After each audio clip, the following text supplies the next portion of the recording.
Anne was born in 1521 into a well-off family in Lincolnshire. Despite her privileged upbringing, her life was far from easy. She was forced into an arranged marriage with Thomas Kyme, a man who despised her Protestant faith. Anne refused to conform. Her insistence on reading and spreading the Bible in English, a forbidden act, led to her being cast out by her husband. Determined to live by her beliefs, Anne left her family behind and travelled to London. There, she began preaching and distributing Protestant texts, actions that placed a target squarely on her back. Her courage came at a steep cost. In 1545, Anne was arrested for the first time, accused of heresy. During questioning, she boldly refused to recant her beliefs, quoting scripture to defend her stance. Despite her eloquence, she was released, likely due to her noble background. But Anne's resolve did not waver. By 1546, she was arrested again, this time under the orders of Bishop Stephen Gardiner, a staunch Catholic. Her second trial was far more intense.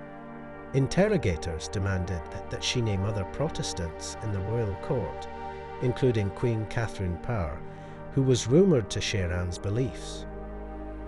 Anne refused, maintaining her silence even under immense pressure. They decided that words were no longer enough to break her.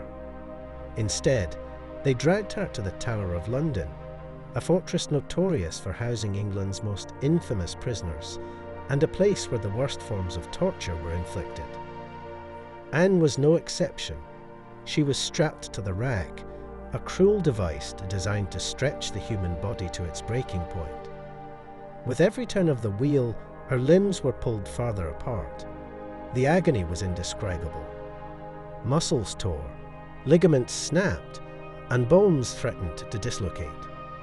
Yet, through it all, Anne refused to scream or confess to the names of other Protestants in the royal court. This act of defiance angered her interrogators even more. Bishop Stephen Gardiner's men, determined to extract information, took over the grim task themselves. By the time they were done, Anne was permanently crippled. She couldn't stand, let alone walk.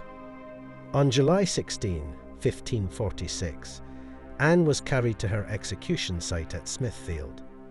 There, she was tied to the stake.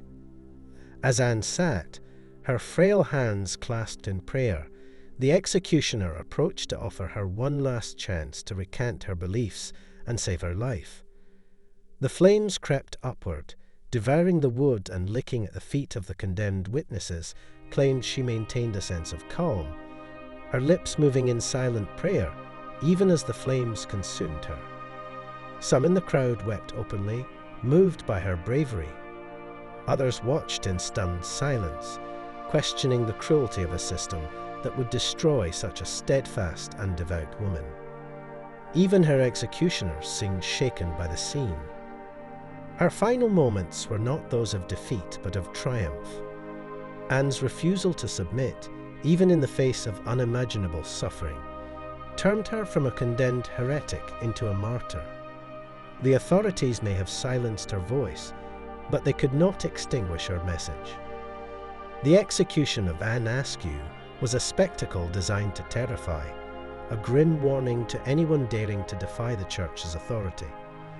But instead of stamping out dissent, her death had the opposite effect.